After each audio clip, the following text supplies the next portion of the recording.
إن الحمد لله نحمده ونستعينه ونستغفره ونعوذ بالله من شرور أنفسنا ومن سيئات أعمالنا من يهده الله فلا مضل له ومن يضلل فلا هادي له وأشهد أن لا إله إلا الله وحده لا شريك له وأشهد أن محمدا عبده ورسوله. Indeed, all praise is due to Allah, and as such we should praise Him, seek His help, seek refuge in Him from the evil which is within ourselves and the evil which results from our deeds. For whomsoever Allah has guided, none can misguide, and whomsoever Allah has allowed to go astray, none can guide.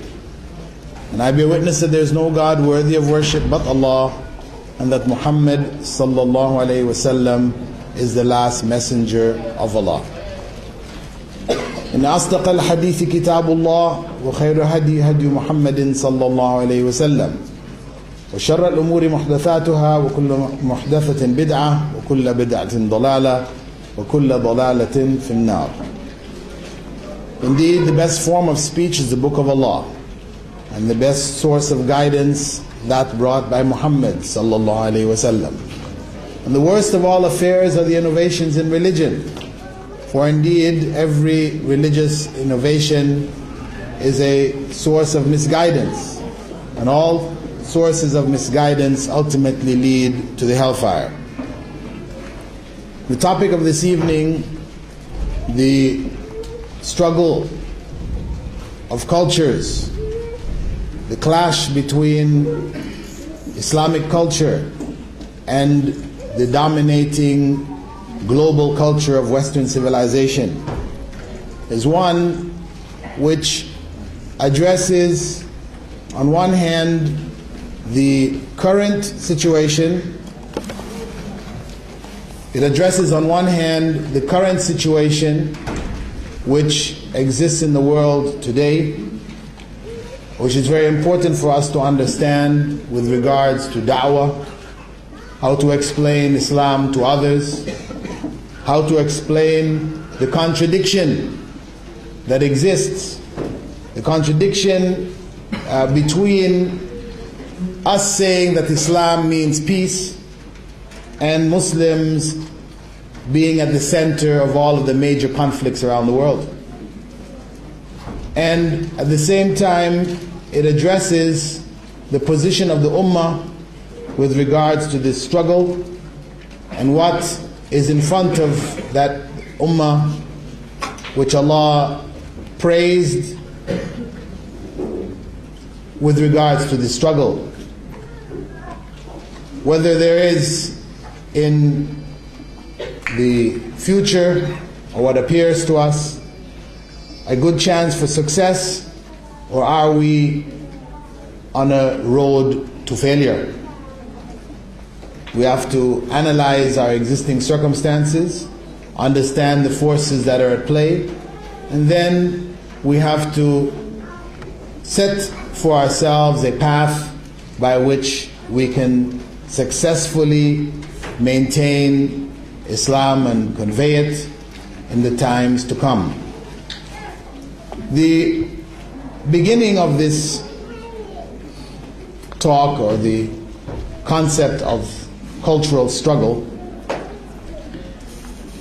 takes the world situation back to one of culture which is related to religion, but not necessarily religious. A struggle which has its relationships in religion, but is not necessarily purely a religious struggle. The struggle in general has been defined for us quite succinctly by Professor Samuel P. Huntington, a professor of political science, leading universities in the States, advisor to the presidents. He defined that struggle in his book called The Clash of Civilizations, saying, the underlying problem for the West is not Islamic fundamentalism, It is Islam. A different civilization whose people are convinced of the superiority of their culture and are obsessed with the inferiority of their power. The problem for Islam, he goes on to explain, is not the CIA or the US Department of Defense.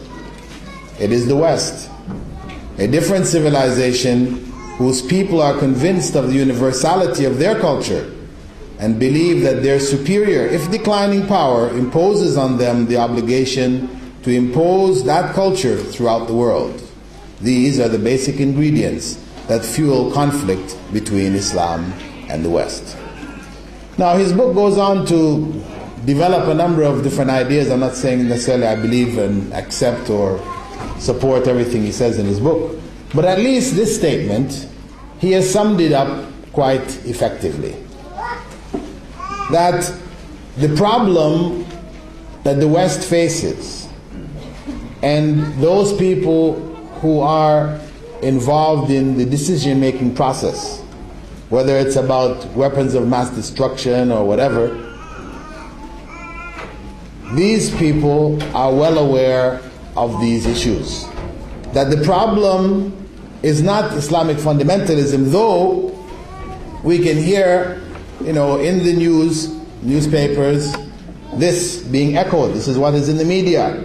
For example, there was a statement in the New York Times which stated that Muslim fundamentalism is fast becoming the chief threat to global peace and security, as well as the cause of national and local disturbance through terrorism. It is akin to the menace posed by Nazism and fascism in the 1930s and then by communism in the 50s. Actually, this was written, New York Times, in 1993, 11 years ago. That was their perspective. However, Samuel P. Huntington says this is not the problem. The problem doesn't lie in fundamentalism. I mean, that may be an element that the West has to deal with, but the fundamental problem is with Islam itself. A civilization that has its own cultural outlook, a world outlook, which is fundamentally in conflict with the Western world outlook. And I'm not necessarily one who is calling for world wars, Armageddon, and all these other things, but I'm just saying that there are some elements here that we have to be aware of. And when Allah subhanahu wa ta'ala said regarding the people who were burnt in the trench in Surah Al-Buruj, وَمَا نَقَمُوا مِنْهُمْ إِلَّا أَن يُؤْمِنُوا بِاللَّهِ الْعَزِيزِ الْحَمِيدِ, that they were killed only because of their belief. That ultimately, when it comes to Muslims, what is happening to them internationally relates back to their belief system. That their belief system is not a changeable belief system, not one which may be modified. So though, for example, from the Western perspective, they like to deal with moderate Muslims, liberal Muslims. And a moderate and a liberal Muslim is one who may take a drink once in a while. Pork is not a big thing, but he's a Muslim or she's a Muslim. They pray sometimes. But any kind of a Muslim who says, well, no, I have to pray 5 times a day, he's a fanatic. I don't shake the hands of women, he's extremist. I don't drink alcohol, he is intolerant. All these types of epithets that we find put on a person who just wants to practice basic Islam. Judaism has gone the way of liberal reform Jews, etc. But Islam has never tolerated that. Though we've had movements from the early part of the 20th century which tried to develop a kind of reformist approach in Egypt, Turkey, elsewhere. The reformist approach to Islam, make Islam modern, make it fit in with modern times, fit in with Western civilization. But this has never succeeded. And the reason why it has never succeeded, Huntington is pointing out, is because of the fact that Muslims, in spite of whatever they have experienced historically in the world, do have in their psyche a sense that Islam is superior. Allahu Akbar. It's there in our adhan every day. Allahu Akbar. We keep hearing it time and time. Islam is superior. Allahu Akbar. And that can't be taken out of the psyche of Muslims. So no matter how long we find Muslims subjugated. Look at Chechnya. And what happened to the Chechens? How their country was absorbed into the Russian Empire. Their people sent to Siberia. Half their population died in transporting them across Russia into Siberia. Yet they came back and are a major thorn in the side of Russia today. And they're calling for Islam, establishing Islam. After all those years of communist indoctrination, communist rule, etc., etc. That is the resiliency that Islam has, because of that fundamental concept that Islam is in fact the truth. It is in fact greater and better than anything else. So it's a sense of superiority. And this is what we hear in the West when they're talking about modifying the textbooks in Muslim schools, whether in Pakistan or in Saudi Arabia or in Egypt. These textbooks need to be modified so that people are not feeling that they are superior, that their religion is superior to all of the other religions. You know, they should take the modern world religions approach. You know, as world religions is being taught as a subject, for example, in schools, the basic approach is to show all of the religions teach good. So therefore, one should not feel any kind of special thing about his or her own religion. To do that is to be intolerant, to be bigoted. They have a variety of different names for one who says, well, no, my religion is the best. We should see all the religions and accept all. But that's not what Islam says. What Allah subhanahu wa ta'ala says is, وَمَنْ يَبْتَغِي غَيْرَ الْإِسْلَامِ دِينًا فَلَنْ يُقْبَلَ مِنْهُ. Whoever chooses or wishes another religion besides Islam, it will not be accepted by him. Right? It will not be accepted from him or her. There is only one way. There is only one religion. And that is a fundamental principle which, no matter what the West tries to do, it cannot change that. You can't change the Quran. Yeah, you might change some Muslims. You might change their governments, might interfere with their educational systems, etc., but you can't change the Quran. 1,400 years have passed and the Quran remains the same. It is not going to be changed. So it is something which is beyond their reach. It is beyond their reach. With regards to Muslims, looking from the other side, we said that the West, for Muslims, though the CIA, the Department of Defense, of course, this is talking about the American military, you know, Iraq is right in front of us, Afghanistan was before that, you know, etc.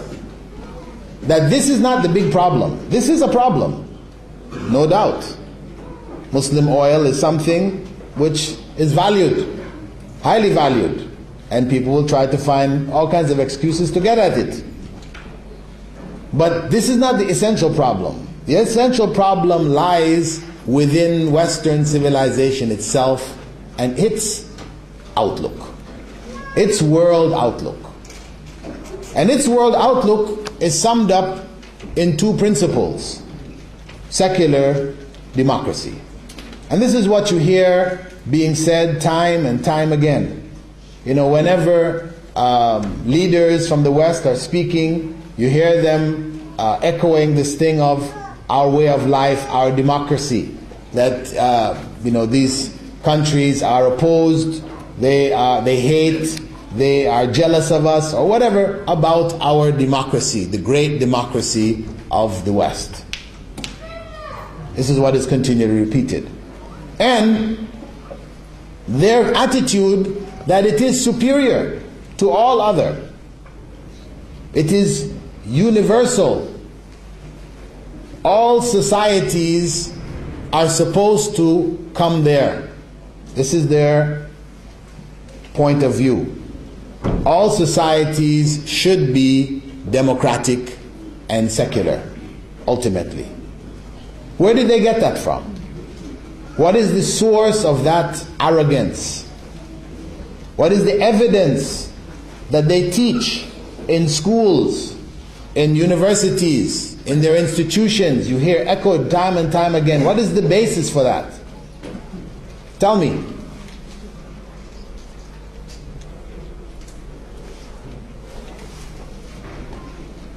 Tell me. I'm asking you. Mental reasoning. Mental reasoning. Well, no doubt they do some mental reasoning, but there is something at the bottom of it, which was the seed of which was laid by an individual from the UK who traveled on a ship called the Beagle. What's his name? Darwin. Yes, this is what's at the bottom of it. Darwinian theory. Survival of the fittest. You know, this is what's at the bottom of it. Because when they look at the world situation with Western civilization at the top of a pyramid, right? The world is like a pyramid. You have the first world up at the top of the pyramid, and the third world down the bottom. No second world, just the first, and then there's a third, big third, right? That first world, it's at the top. Why? Why are they at the top of the pyramid? Why are they, ruling the world? Their technology and everything else. Because of survival of the fittest. They're there because they are the fittest. This is what they're saying, right? This is the Darwinian theory. They're there because they are the fittest. And naturally, the fittest must have the fittest systems. If you have the fittest society, you logically, this mental reasoning coming in, your systems must also be the fittest. If you've worked your way up to that, before you were feudal, you went through, various different stages, then you finally arrived at secular democracy, and you're at the top, then that must be where everybody else is going, is headed, whether they know it or not. So you feel it is your duty to impose this on everybody else.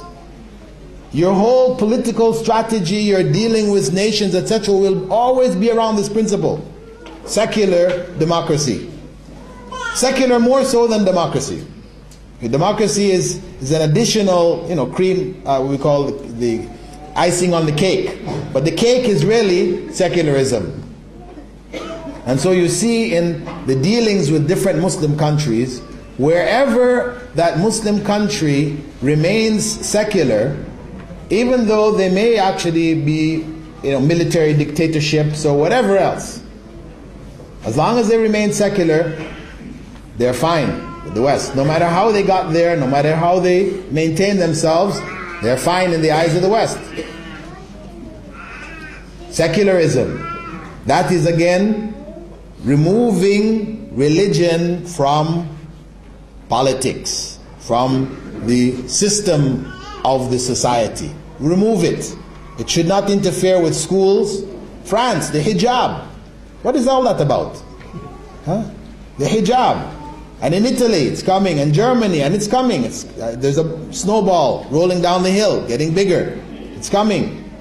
Issues of Secularism. Are we a secular society or are we not? Secular society means that you're not allowed to express and to promote your religious belief system in government-dominated areas. Privately, you want to be what you want to be in your home, in your mosque or your temple or whatever, no problem. As in America, if you want to worship the devil, no problem either. We'll even recognize you as a religion. The American Armed Forces recognizes devil worship, the Church of Satan, as a legitimate religion.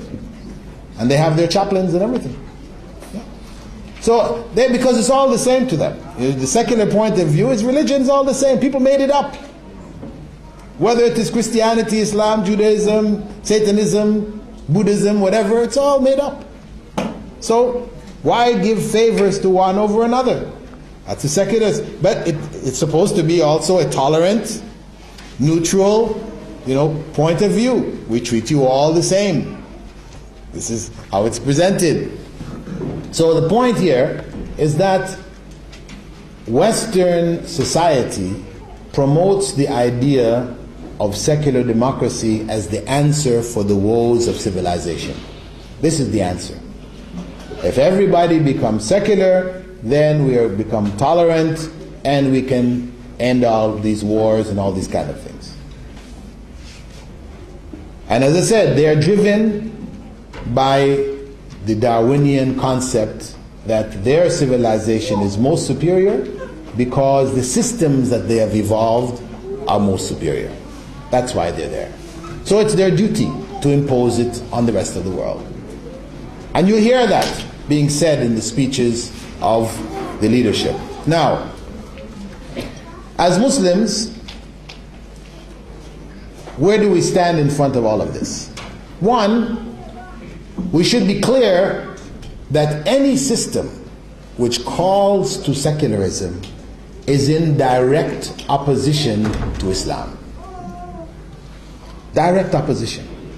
There is no middle ground. Life, of course, is not black and white, we said in general. In general, there are gray areas in between. There are places of compromise in most things in life. But there are some things where there is no in between. One of those is this idea.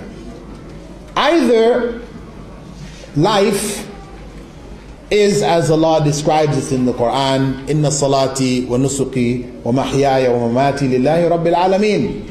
Indeed, my prayers, my sacrifices, my living and my dying are for Allah, the Lord of all the worlds.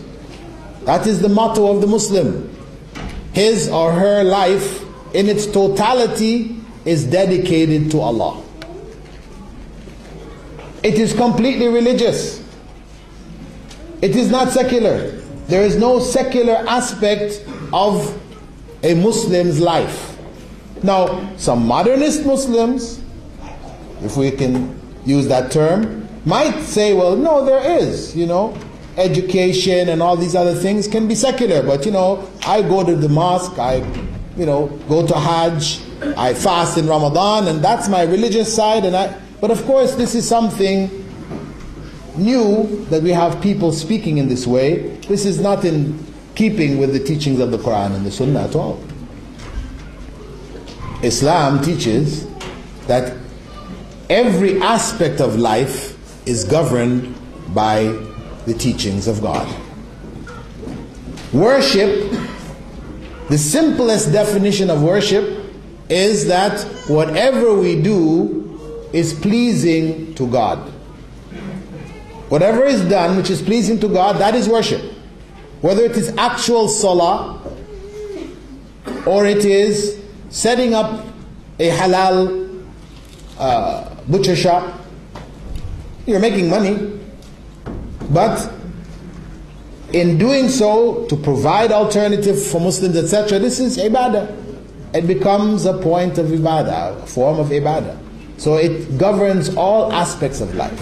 So it means that if, as Muslims, our life is completely governed by Islam, any system which says you should take Islam out of a major area of your life and restrict it only to worship in the mosque, etc., etc., then obviously that system is in direct conflict with Islam.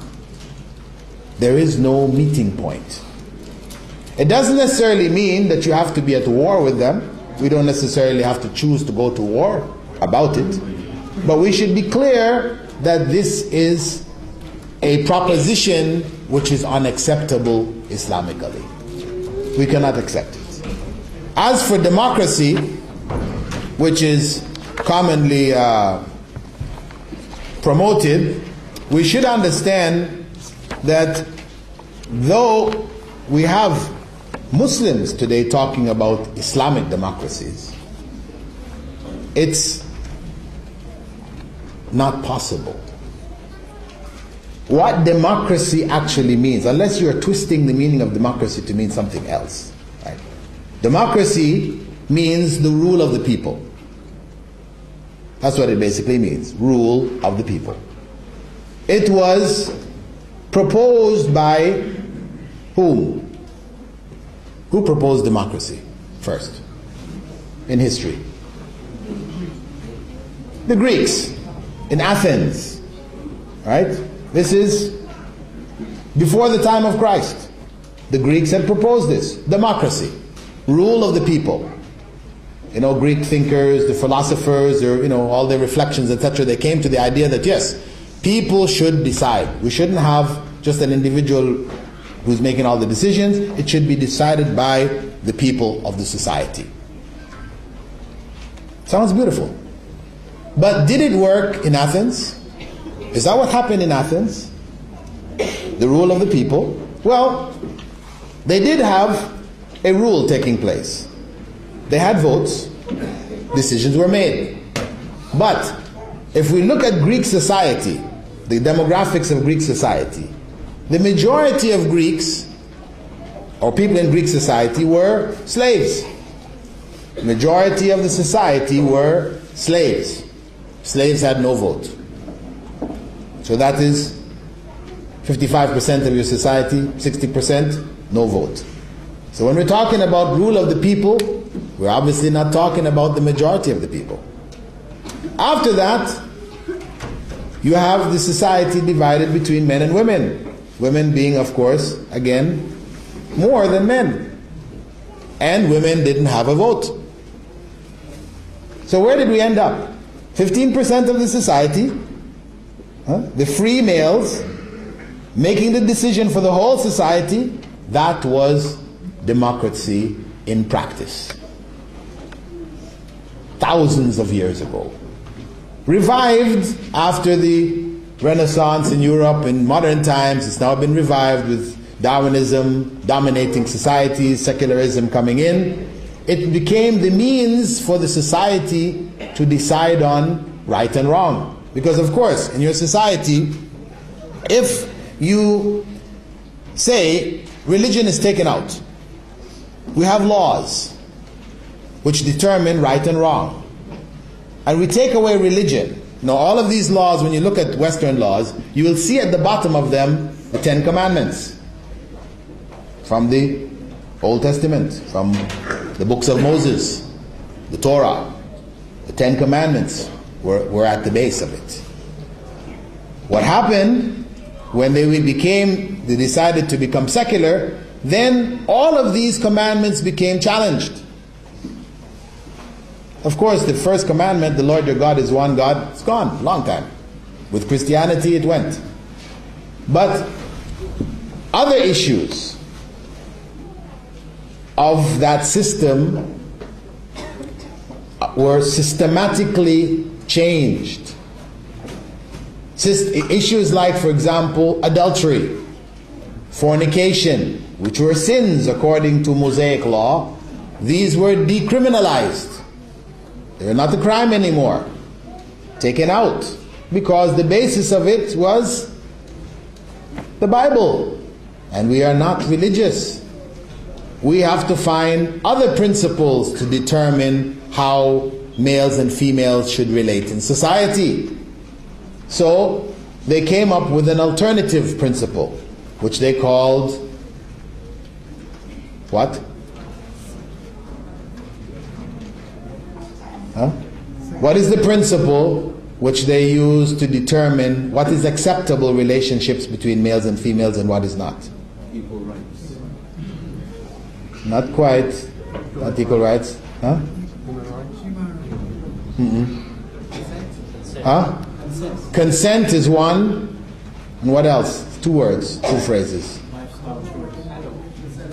Consenting adults. That's the phrase. Consenting adults. Meaning, whatever consenting adults do amongst themselves, the government has no right to interfere. Has no right to come in and say you should do, you shouldn't do. No. None of your business, as long as they're consenting adults. Because the issue of consent, that was to rule out what?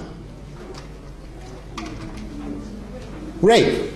It rules out rape because there's no consent there. And what does adults rule out?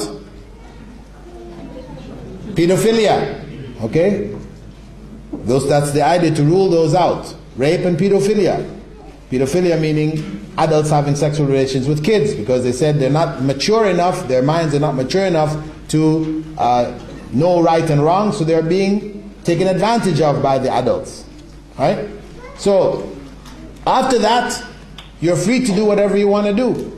And of course, what comes along with that is what? Homosexuals. Consenting adults. That was the door which opened it for homosexuals. Once that became your principle, of course, when you first made the principle, you meant between heterosexuals, males and females. But when the homosexuals brought their case, you couldn't stand against them in the court of law, because you said consenting adults. So if it's two males or two females, who's to say no? They're consenting and they're adults. And so it's coming. The marriages, you hear that struggling going on in the background there. Same-sex marriages, it's coming. It'll be here, full blast. Give it a few more years and you'll be living it. Already in Canada we have it. It's coming in places in the States. It's in Belgium, in Europe, and it's coming. That ball, it's picking up momentum. And know that not only will it be external, meaning in the society it recognizes it won't become strange anymore, but know that your children in school are going to be taught it. They're going to teach it to the children in primary school. We already have that in America and Canada, it's there. They teach them, one of the popular books is My Two Dads. Right? For grade 1 kids, when they're teaching them about about family life, one of the popular books is My Two Dads. Tom, he has a dad and a mom, but Jim has two dads. And Jim's two dads are very nice people. They take Jim out to do this and to do that, and he has a good time, and he's presented very nice. And so they're subtly brainwashing a generation. It's going to come up, and it's coming here. It's going to come up where homosexuality is completely normal. Completely normal. So, that is the consequence of what? Secular democracy. Because how did they get there? They said it was through the democratic way, is we're judging right and wrong by the majority. Right? This is one of the essential principles of democracy. Democracy is built upon a few principles, not just one. The basic principle is equality, they say, which is nice, and Islam is not opposed to that, equality. The second principle is what they call rational empiricism, meaning that thinking, mental thinking, we can work it out with our minds. We have this intellect, we are able to arrive at what is good for us through our own reasoning. And the third principle is called discussion and consent, where we sit down around a table, we vote, and those that win the vote, they are the people who make or decide what is right and what is wrong. The majority decides. The idea of majority deciding isn't not a bad idea in and of itself, but when you start to deal with the fundamental principles of the society, then you have something very dangerous. So if we go back to the issue of human ability, intellect, able to arrive at right and wrong, a clear example, and I'm sure you can find it in the Magna Carta and other documents of societies here in Europe. In the American Constitution, written in 1787, written by the most enlightened minds of the 18th century, founders, the founding fathers of America, breaking away from the domination of the British rule, the Crown. They wrote in Article 1, Section 2, which is called the 3/5 Compromise. The 3/5 Compromise, they wrote there that black men would be considered or counted as 3/5 of a white man. Okay? This is the American Constitution. That black men, non-whites, would be considered as 3/5 of a white man. This was what they worked out to deal with voting and slaves, because they said, okay, look, you know, people who are discussing this matter, these are all white men, obviously. There was no black man involved in that, right? So all the white men, when they sat around, they were discussing this thing, you know. Well, we know that some of us have slaves and some of us don't. You have 100 slaves, I have 2. Should my vote be the same as yours? You see, this is where the rationale came in. So in order to give value to the person who had more slaves, they had to give some value to the slaves. This was a mathematical principle working out to give, you know, this is how they worked it out. So the one who had more slaves, his vote had more value than the one who had less. So they came up with this formula. Exactly why 3/5, I don't know why it wasn't 4/5 or 2/5, but that's what they came up with. And that, as I said, was the enlightened minds of the 18th century. And that is the nature of man-made systems, isn't it? When you talk to a Hindu and you're trying to explain Islam to a Hindu, and he says to you, well, you know, your religion is so rigid. Our religion is open. We can accept new ideas, we can change with the times, and, you know, we can improve our situation, and so on and so on. This is usually the argument, yeah.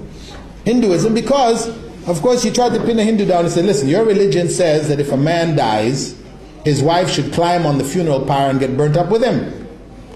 Right? Sati. Yeah? And this is the attitude towards women, isn't it? The woman has no value. If her husband dies, she has no value, zero. Better for her to climb on the pyre when they burn the body, cremate him, and be cremated along with the husband. Say, but we don't have that anymore. Stopped.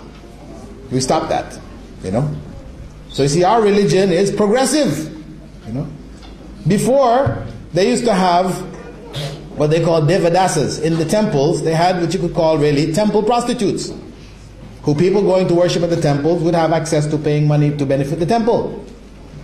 Well, this was stopped also within the last century. So we cut that stuff out, you know.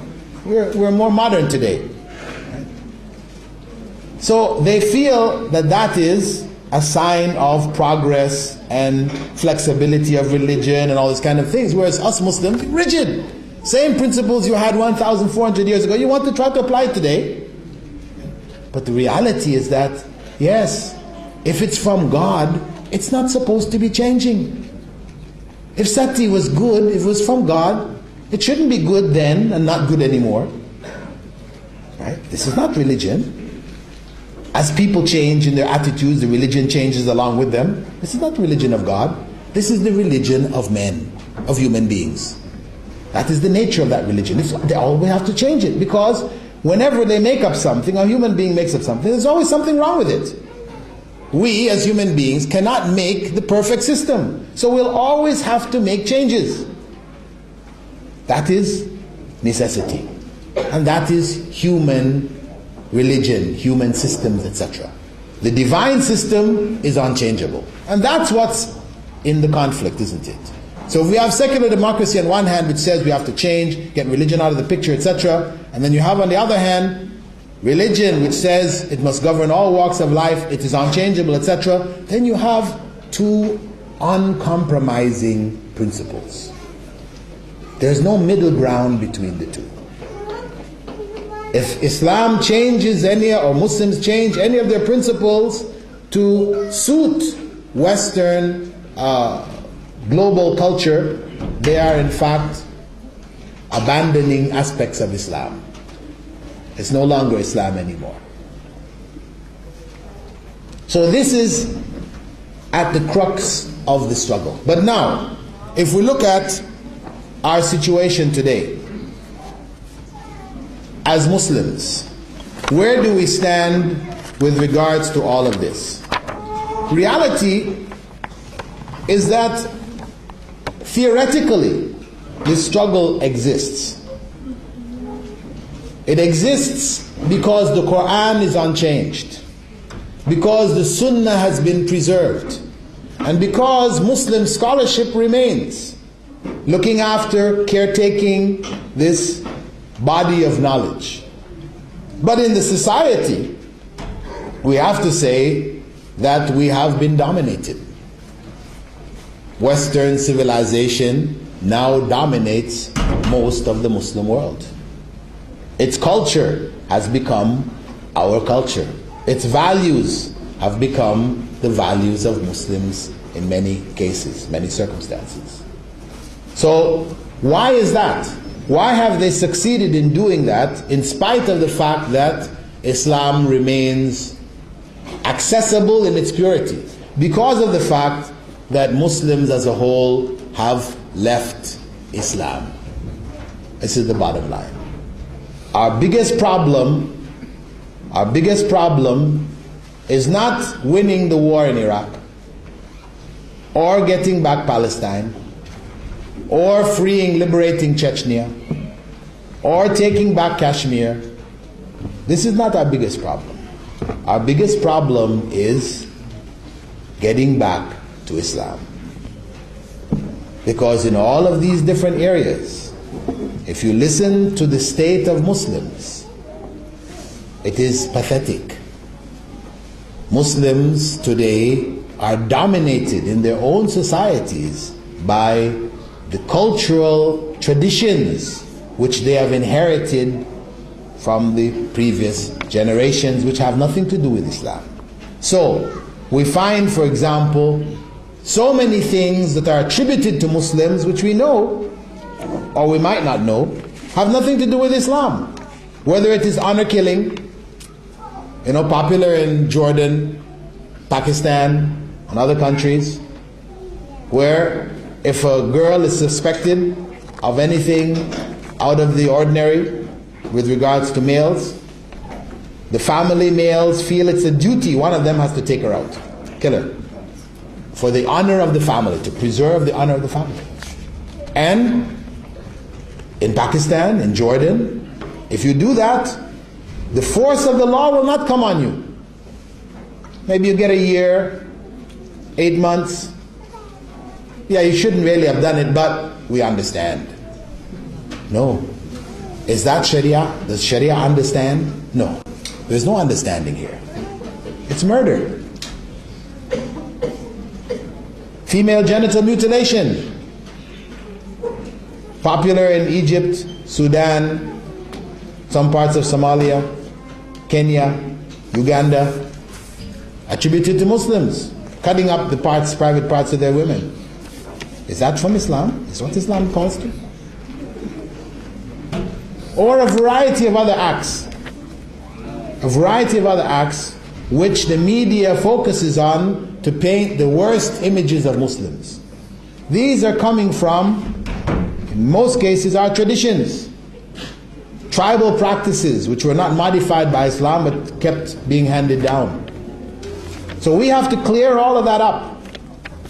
We have to clean it up before we can stand with Islam to meet the challenge of the global Western culture. As the Prophet ﷺ had said in a well-known hadith, which sums up our situation today, إِذَا تَبَايَعْتُمْ بِالْعَيْنَةِ, if you begin to trade in interest, calling it by other names, وَأَخَذْتُمْ أَذْنَابَ الْبَقَرِ وَرَضِيتُمْ بِالزَّرْعِ, and you are clutching on to the tails of cows and you are enamored by cultivation. In other words, the dunya, the prized things of the dunya, this is your obsession. You're obsessed with the dunya.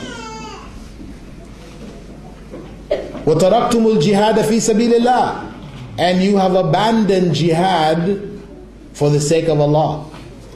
You're doing other things. You might call it jihad, but it's not for the sake of Allah. It's for other purposes. You want to set up a secular Islamic democratic state or whatever. It's not about establishing Allah's word. Your jihad is for something else, personal, not following the principles of the Sharia, the way of the Prophet ﷺ, etc. Sallallahu alaykum dhulla. Allah will put over you humiliation. He'll put it on top of you. Sallallahu alaykum dhulla. La yanzi'u ankum hatta tarji'u ila dinikum. And He will not remove it until you return to your religion. That is the bottom line.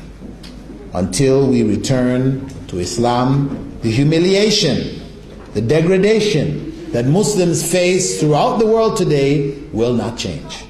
We will not be able to change that situation militarily or economically. The only way is Islamically. For us to know what Islam is, clean it up, clean up Muslim practices, get it back to Islam, and that then becomes a basis for the unification of the ummah, because we're supposed to be one ummah. Right? This is what Allah describes us as, ummatan wahida. One ummah. How can we become one ummah when we have all this cultural baggage? Where we cannot marry our daughters to somebody else because they don't belong to the same nation, the same tribe, or even the same caste. You know, we actually have castes. We hear different parts of the Muslim world, you know, we have castes. People are actually talking about, I'm Sayyid, Chowdhury, you know, different names like this they use. Means caste. Means you're not one of these, then you can't marry him. Clans, tribes, all this. How can we be one ummah with all of these things dividing us on such a basic level? So the only solution is for us to go back to the deen. It is a process of education, knowing Islam. And this is where our focus should be. When we look at our situation here in the UK, our focus should be on the education of the generation that we are raising here in this country, that we educate them properly Islamically. They will have academic tools to deal with the life in this part of the world, and at the same time have a consciousness of Islam, be aware of their duty in life, that there is a mission and a purpose to life, and not just acquiring as much material benefits as we can. Because in materialism, there is ultimately no success. What we seek from this world cannot be achieved from materialism.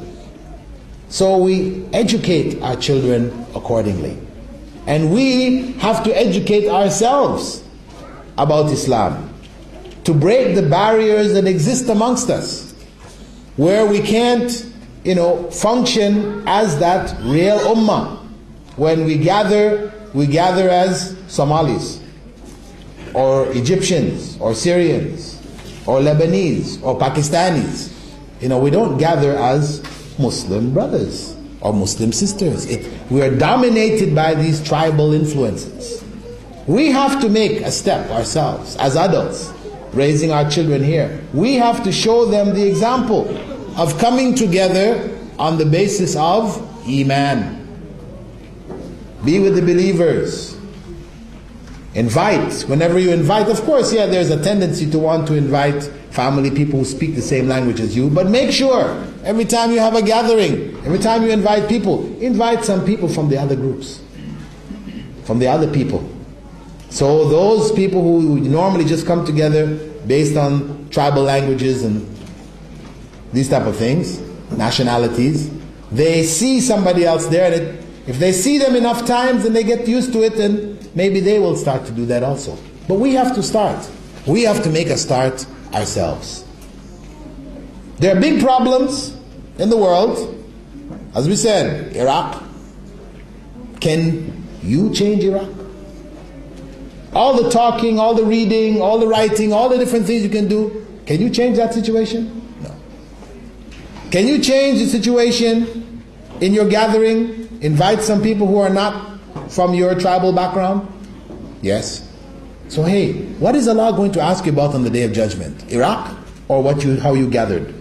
He's going to ask you about how you gathered.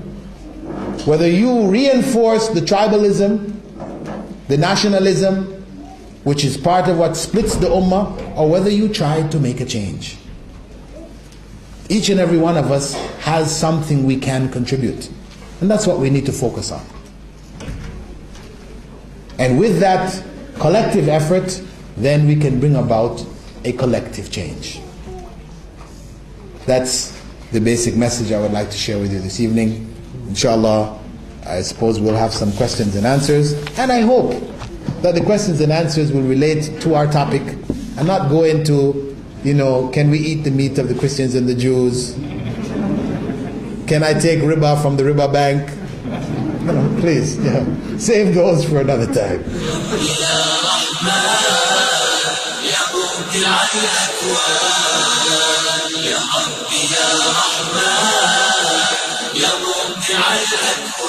Question again, how should a Muslim living in a non-Muslim country go about cooperating with the secular laws such as that of Britain in insurance and mortgage? Well, you try to avoid any of the secular laws which go against Islamic teachings. That is your responsibility. What you are unable to get around, they require certain things like insurance for cars and things like this to be able to use it. You need to use these particular items. Then you do it to the minimum of what is required. You do the minimum of whatever is required. And you should think in terms of developing alternative institutions where you can have what may be called Islamic insurance. So you can provide a service to the Muslim community with regards to insuring different properties and things like this. Because there are Islamic systems that can be put in place which can handle the concept of insurance, not as it's done in the West, but from an Islamic perspective. There is a way to deal with it. What they call it takaful al-ijtimai, so and so, like this. So we should, on one hand, try to minimize what we're doing, dealing with the system where we're doing things which are against Islamic teachings. Secondly, we have to try to find alternatives.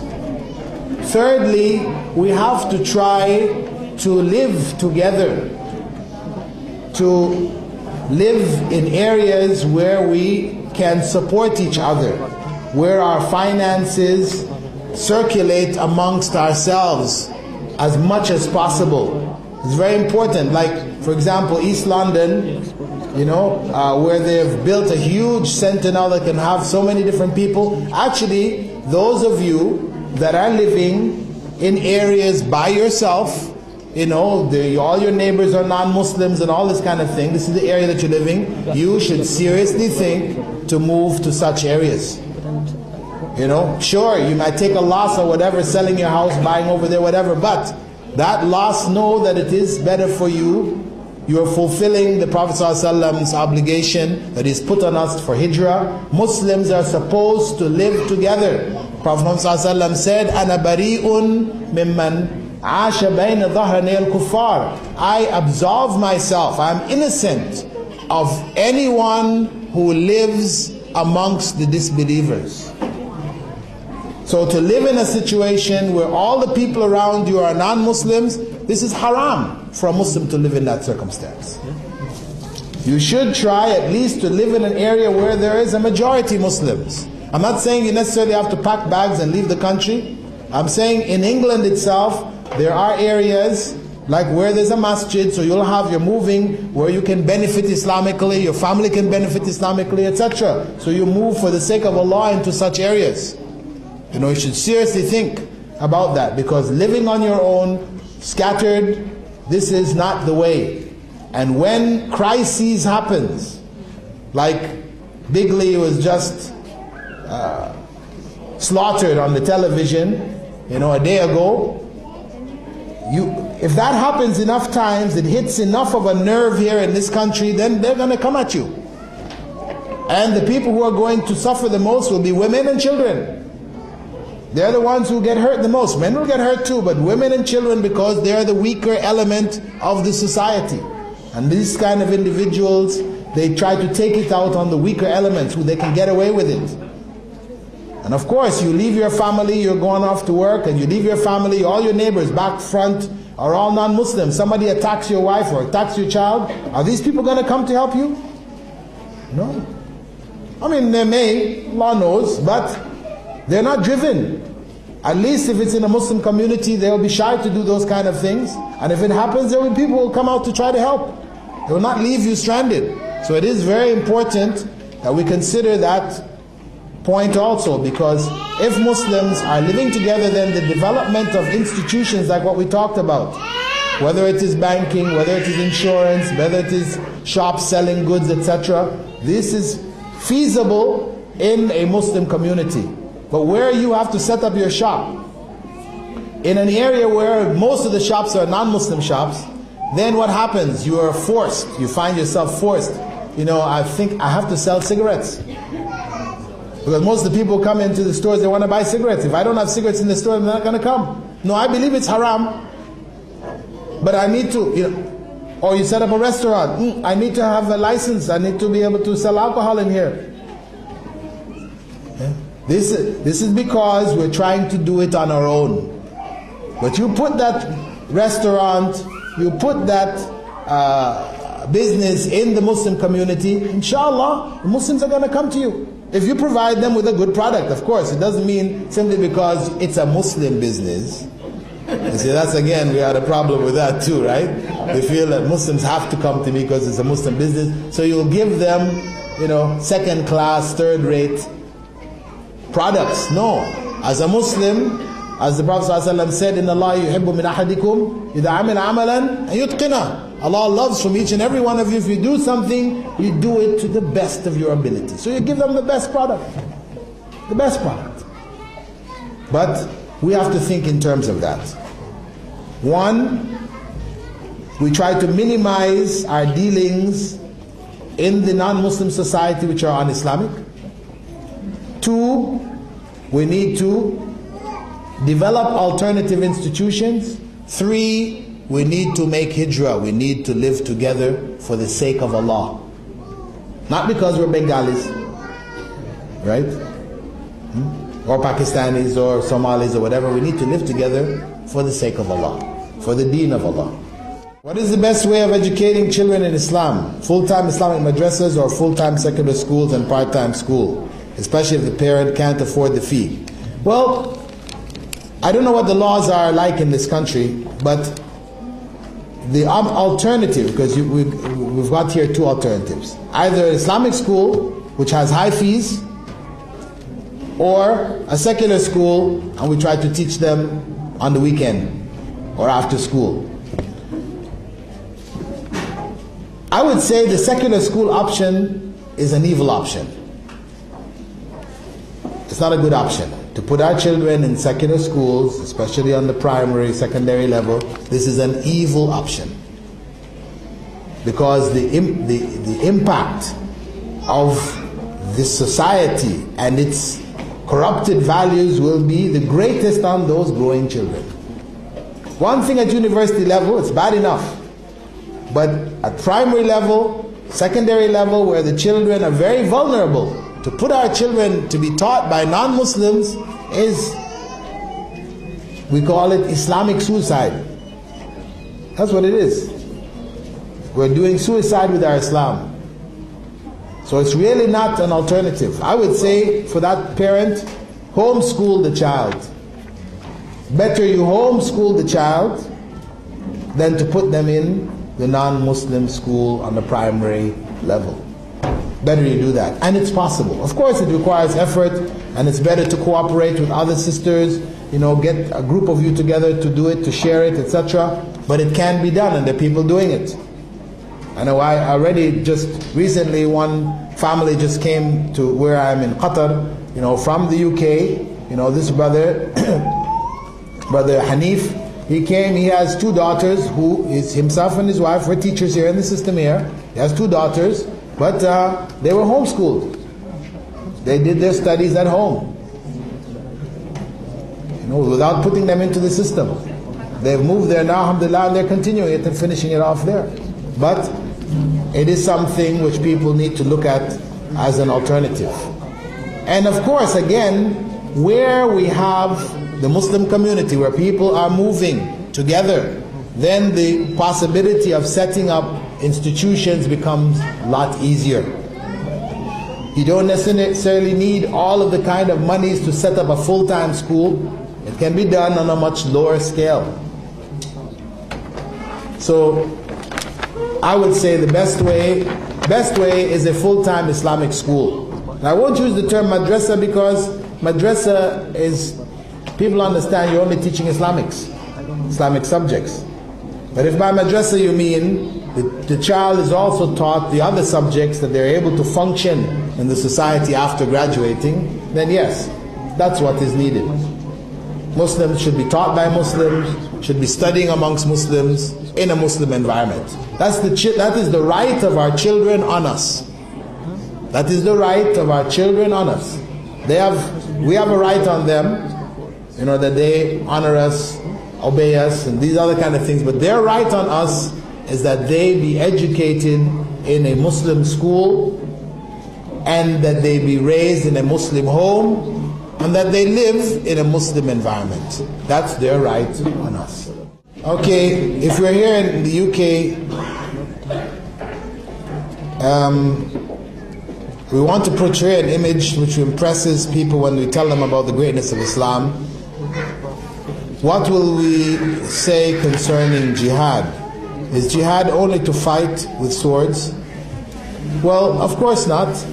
Jihad is to struggle against evil in all of its forms. When we explain jihad, we explain that it is a struggle against evil. That is what it fundamentally is. The struggle, because jihad comes from jahada, which means to struggle. It doesn't say exactly what, but it's understood it's a struggle against evil. Struggle against evil, which begins with the individual, extends to his family, to his community, to his society, to the world. So whatever area or level that we are qualified, we have the means to correct in terms of preventing evil, we do so. As the Prophet ﷺ said, whoever amongst you sees evil should stop it with his hands. That is the command for jihad. If he can't stop it with his hands, he speaks out against it. This is part of the command for jihad. Speaking out against it is a form of jihad. So it is important that we portray jihad in this proper context, covering all of the different aspects with regards to human life. Are the Jews controlling the secular society because they control the agencies? Not really. The Jews play a role. The people who control America, though typically amongst Muslims we tend to think it's the Jews controlling America. But guess what? If we look at the top families of America, what they call the rich and the super rich, they wrote a book about this back in the 60s, called The Rich and the Super Rich. identifying the top families that rule America and the corporations that, multinational corporations. Not one single one of them is Jewish. So the Jews are under that level. They provide services, and as such, that ruling element, who is not Jewish, will do things, you scratch my back, I scratch your back, type of thing. So yes, they will do things that favor them, but when they find, and if they find that Israel is a liability, they will drop it like a hot potato. Believe. It's only because it has benefits coming back to them in a number of different ways. If it's not beneficial, believe they're not going to hang on to it. They're not going to support it. So, we don't want to blow the Jews out of proportion, where they become, that the super Jew is in control of everything. Anything wrong happens in the world, it's a Jew who did it. It's a Jew behind everything. No, please. This is like people get caught up in the jinn, it's the jinn causing everything. Everything that's lost, the jinn's involved here, No. We have those who are bent on, as I said, the fundamental philosophy, this secular democracy, and it's really secular. The democracy is even just a sham anyway. It's really secularism. These are evil individuals who are not limited to Jews or to any particular group. It is those people who have chosen the material world as their goal, and they will seek to achieve it by any means necessary. Okay, brother's question, those people who have the means to make hijrah, whether it is to another part of Britain or another part of the city where Muslims are concentrated, or it's outside of the country to a Muslim country, a country of Muslims, right? And they don't do it, are they in contradiction to the statement of the Prophet ﷺ? Of course. If you feel comfortable with the idea that the Prophet ﷺ is innocent of you, meaning he's saying, don't expect any help from me on the Day of Judgment.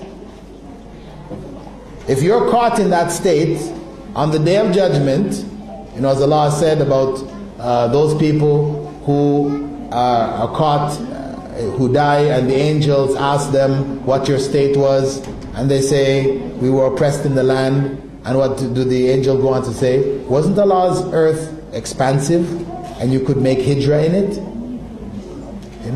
Was that accepted as an excuse that you were weak? No.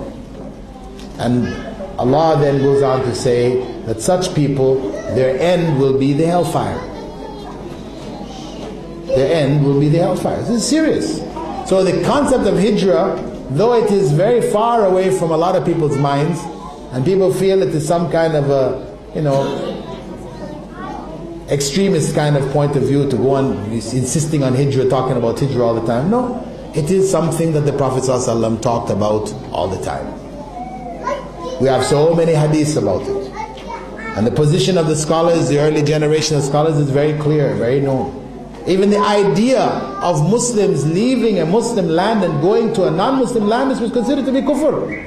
Acts of kufr. This is bad, it's evil, it's wrong, it's haram. Unless you're going for trade purposes, you're going on a temporary basis, but to just go and say, I want to go live amongst the disbelievers, this was inconceivable. Inconceivable. But today, for somebody to say that sounds strange, because unfortunately we have accepted it. The idea to come to Britain, to get a part of the British pie, a piece of paradise.